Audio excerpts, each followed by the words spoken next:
the first step and reach out for tomorrow. We live so Time for an unpleasant blind guy, conservative Byte. Recently, a lawsuit has been filed to unbind electors from having to follow the rules set forth in 29 states. It's all part of the latest effort on behalf of the progressive left to abolish the Electoral College. The Electoral College, as they see it, is unfair because it goes against the principle of one person and one vote. It's also seen as outdated by the left, which so many things are that don't advantage them directly.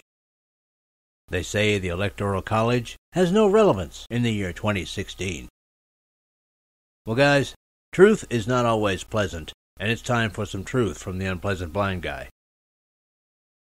According to the National Archives and Records Administration, the Founding Fathers established the Electoral College in the Constitution as a compromise between electing the president by a vote in Congress and electing one by a vote of qualified citizens.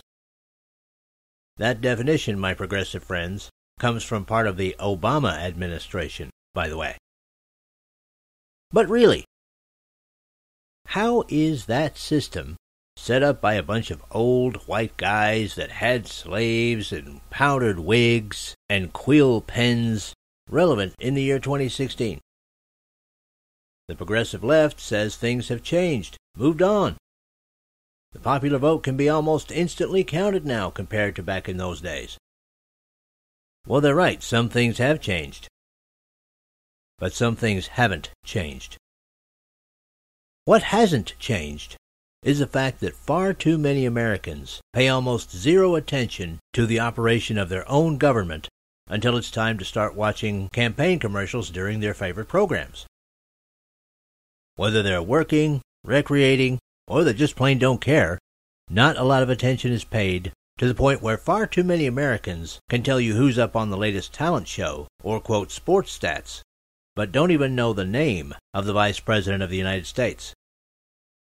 Whether the progressive left wants to admit it or not, that's one thing that hasn't changed. Now, we all know the left loves change, so what has changed?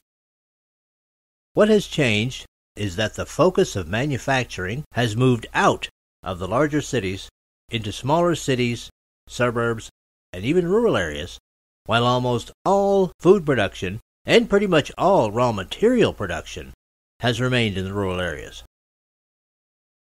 This is where the unpleasant truth comes in.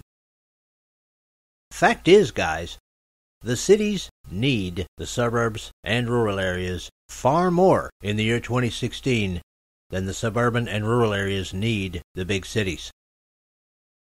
Want a demonstration? Cities cannot grow enough food within their boundaries to feed their own people. They can't gather enough raw materials within their own boundaries to create manufactured goods for their own people. Heck, the cities still need the suburban and rural areas just for things like water, power, and food. Our most populous cities, which were one time centers of production, have now become centers of consumption. While smaller cities, the suburbs, and rural areas have actually become the producers in 21st century America. In short, guys, if you're living in a city, you need those uncool country people to eat. And how does this apply to the relevancy of the Electoral College? It's very simple. The Electoral College system gives slightly more power to the smaller and less populated areas in the United States of America than to the more populous areas. Now, if you get rid of the Electoral College, you'll disenfranchise the people in those less populous areas. Well, now you may be living in a city and going, well, who cares? Well, you should care, because they mine and refine the things that create your manufactured goods, and they feed you. In other words, they produce, you consume. Yeah, David, you live in a city. Yeah, I do. Not by choice, though. And I'm also realist enough to know that what I'm saying is right. In the mechanized high communication age of the 21st century, almost anyone can do anything, anywhere. The only thing that large, stationary cities are now needed for is seaports. They can't be moved. Everything else can. So yes, the progressive left is quite right. Some things have changed since the 18th century. And if the Electoral College gives a slight advantage to our less populated areas, that's actually a good thing. Because those of us in the cities stay flush with products we can use and have lots of tasty food in our stomachs.